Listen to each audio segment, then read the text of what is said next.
তাওবা শব্দের অর্থ কি? ক চাওয়া, খ দোয়া করা, গ কান্নাকাটি করা, ঘ ফিরে আসা। কোরআনের মধ্যে আল্লাহ সুবহানাহু ওয়া তাআলা তাওবা নামে একটি সূরাই নাজিল করেছেন। অ্যান্সার হচ্ছে ঘ ফিরে আসা, অনুশোচনা করে ফিরে আসা।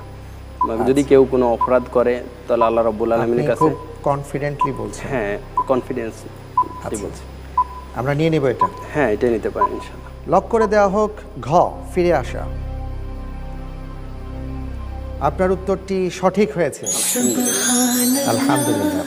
এত কনফিডেন্টলি আপনি আর কি কিভাবে বললেন কোনো চিন্তা না করেই?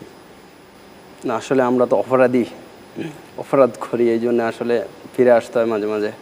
আমার মনে হয় আমরা এই ব্যাপারে আমাদের বিশেষজ্ঞ প্যানেলের কাছ থেকে শুনলে ভালো হয়। হ্যাঁ,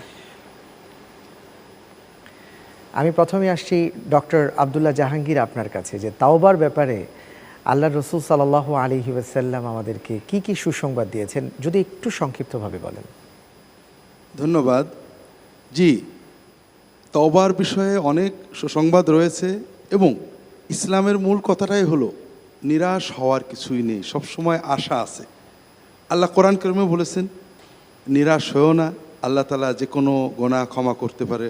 আল্লাহ রসুল সাল্লাল্লাহু আলাইহি ওয়াসাল্লাম আপনি যেটা বলেছেন ফিরে আসার কারণে আল্লাহ কত খুশি হন, এটা নিজে উদাহরণ দিয়ে বুঝিয়েছেন।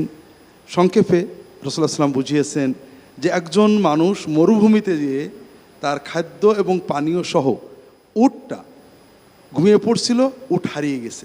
ঘুম থেকে উঠে দেখে উট নেই, সে তার নিশ্চিত মৃত্যু বুঝতে পেরেছে যে পানি এবং খাদ্যের অভাবে তাকে নিশ্চিত মরতে হবে, আর মরুভূমিতে ছোটাছুটি করলে আগে মরবে।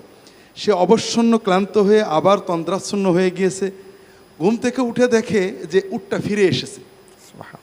উটের ফেরত আসায় সে নিশ্চিত মৃত্যু থেকে নিশ্চিত জীবন ফিরে পেয়েছে, আর এজন্য সে এত খুশি হয়েছে যে খুশিতে তার মানসিক স্থিরতা হারিয়ে আল্লাহ তাআলার শুকরিয়া জানিয়ে বলছে, আল্লাহ তোমার শুকরিয়া, তুমি আমার বান্দা, আমি তোমার মালিক।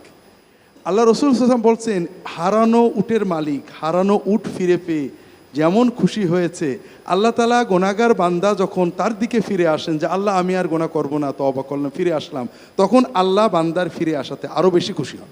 সুবহানাল্লাহ। আল্লাহ তাআলা আমাদের সবসময় তওবা করার তৌফিক দান করুন, তওবা করে আমরা যেন সবসময় ফিরে আসতে পারি।